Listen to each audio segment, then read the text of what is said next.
Bonjour, dans cette séance, nous allons étudier le logiciel de présentation Microsoft PowerPoint et plus spécialement comment rédiger un bon exposé, comment concevoir un exposé réussi.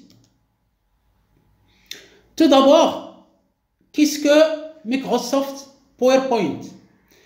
Microsoft PowerPoint est un logiciel bureautique, c'est-à-dire qui permet la production automatique de documents de travail.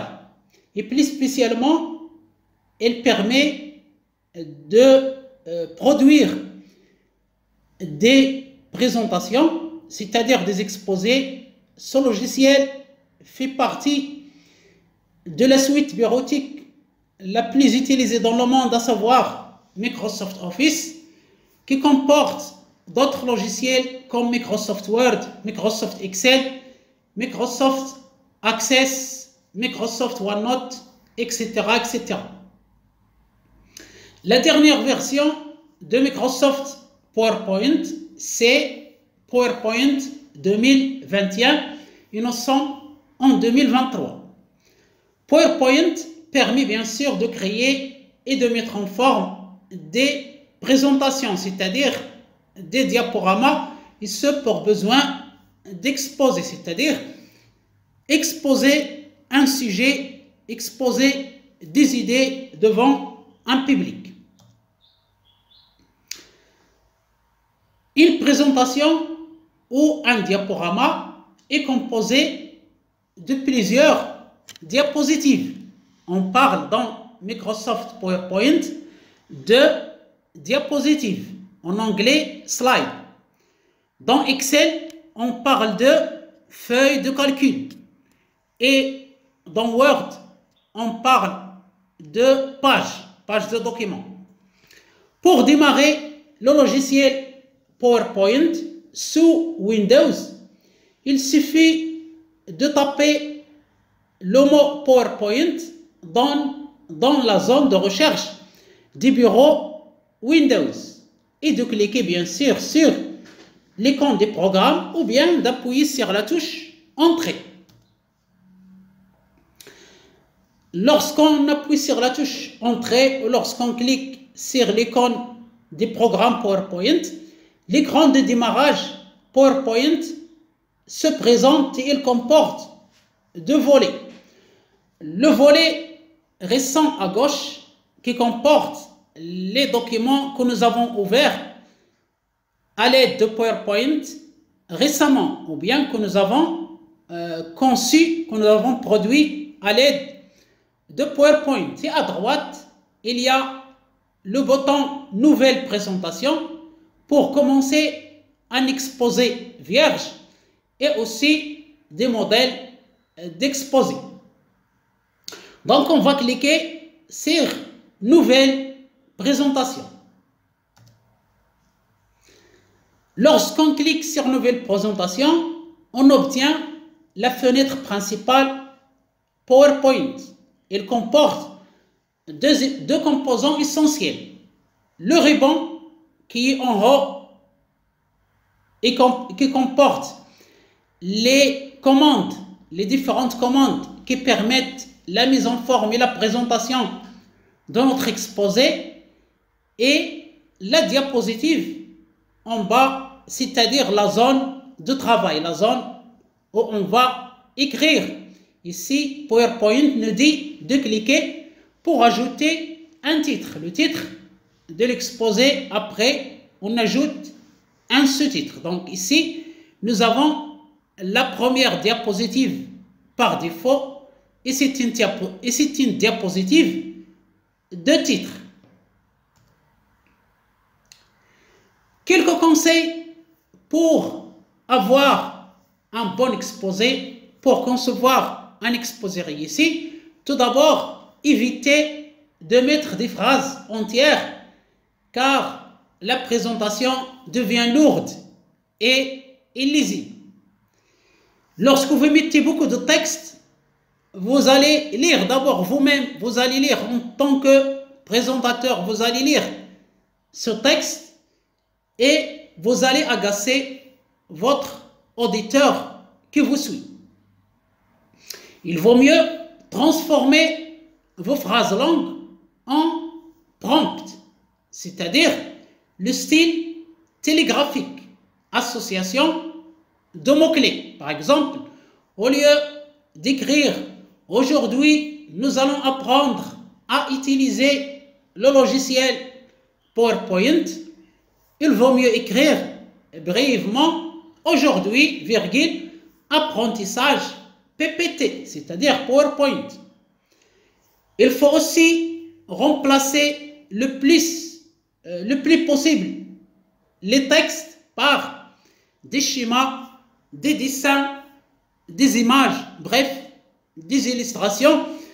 Ça parle plus que le texte. Aussi, il vaut mieux connaître le contenu de toutes les diapositives, c'est-à-dire il ne faut pas venir sans les lire, sans les connaître et se mettre debout devant vos auditoires et tâtonner comme ça, parler sans savoir qu'est-ce qu'il y a dans vos diapositives. Vous risquez d'échouer votre exposé. Donc, il vaut mieux bien apprendre le contenu de vos diapositives. Ce ne sont pas beaucoup de diapositives, nous allons le voir. Donc, il vaut mieux les connaître par cœur. Avant de venir présenter votre exposé, il faut s'entraîner chez vous, devant votre famille, devant un ami, des membres de la famille, c'est mieux pour bien maîtriser votre sujet et s'entraîner pour réussir votre exposé. Il faut bien structurer votre présentation. Il ne faut pas répéter vos idées. Il faut annoncer une idée une seule fois. Il faut remplacer petit à petit les textes par des schémas comme nous avons dit précédemment.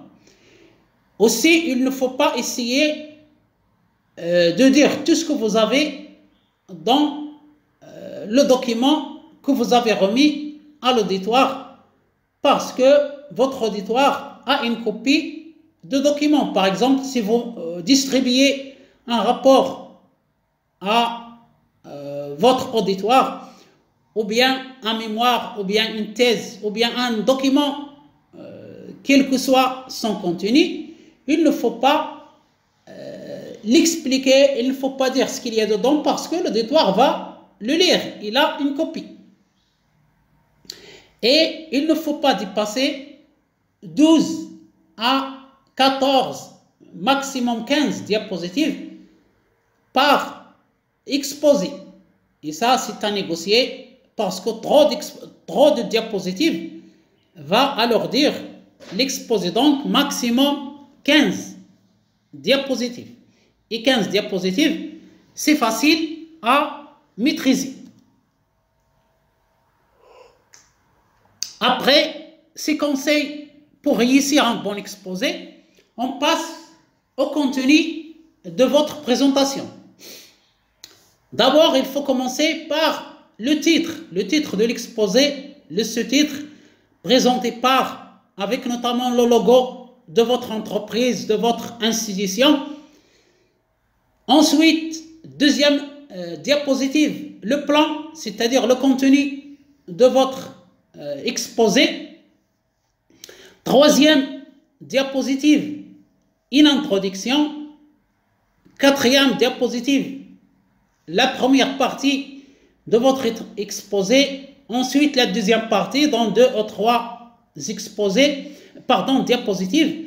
Troisième partie, 2 diapositives, maximum 3, etc. Enfin, une conclusion si vous voulez, dans l'avant-dernière diapositive. Et enfin, la diapositive de remerciement dans laquelle vous remerciez votre auditoire, vos spectateurs et annoncer la fin de l'exposé et aussi ouvrir le débat et permettre à votre auditoire de poser des questions et de formuler des remarques. Voilà donc pour le contenu de la présentation réussie et j'ai bien dit de ne pas dépasser 15 diapositives. Voilà un exemple de la diapositive de titre. Un titre avec un logo, avec un sous-titre, avec des renseignements de contact, par exemple, une adresse, un email, un téléphone.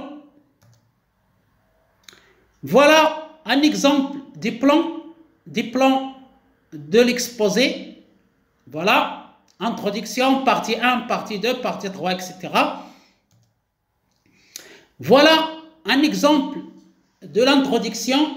Il ne faut pas mettre beaucoup de texte, il faut mettre des schémas comme ça, des phrases de style télégraphique qui résument vos idées. Voilà un exemple de contenu, c'est des phrases courtes, des illustrations, des schémas. Donc, il vaut mieux avoir des diapositives aérées avec un contenu entre des phrases courtes et des illustrations.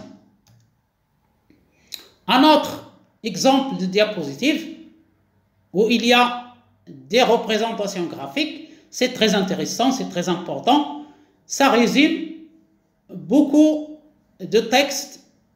Lorsque vous mettez un schéma ou un graphique, ça résume beaucoup. C'est mieux que d'avoir une diapositive remplie de texte. Un autre exemple de contenu, voilà des schémas, des phrases courtes. Voilà un autre exemple, même si un peu la diapositive est un peu remplie, c'est-à-dire il vaut mieux aérer un peu, mettre par exemple la moitié de son contenu dans une diapositive et la diapositive suivante, l'autre moitié, c'est mieux, c'est plus aéré. Mais ça va, des phrases courtes avec des illustrations, c'est très bien. Et enfin, la dernière diapositive, toujours, il faut remercier votre auditoire pour leur attention. Moi aussi, il ne me reste qu'à vous remercier infiniment pour votre attention et à bientôt.